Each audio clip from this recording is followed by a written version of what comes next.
তীব্র ভূমিকম্পে বিপর্যস্ত মিয়ানমারের উদ্ধার কাজে সহায়তা দিতে দেশটিতে যাচ্ছে বাংলাদেশ সশস্ত্র বাহিনীর একটি দল।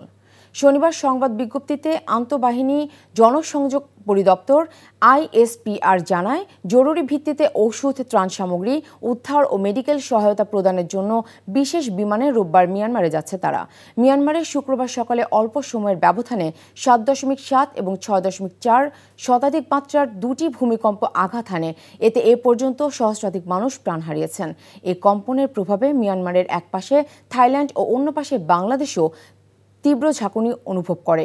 মার্কিন ভূতাত্ত্বিক জরিপ সংস্থা USGS আশঙ্কা প্রকাশ করেছে, মিয়ানমারের ভূমিকম্পে মৃতের সংখ্যা 10,000 ছাড়িয়ে যেতে পারে। এই ঈদে জামা জুতো অ্যাক্সেসরিজের ডিসকাউন্ট।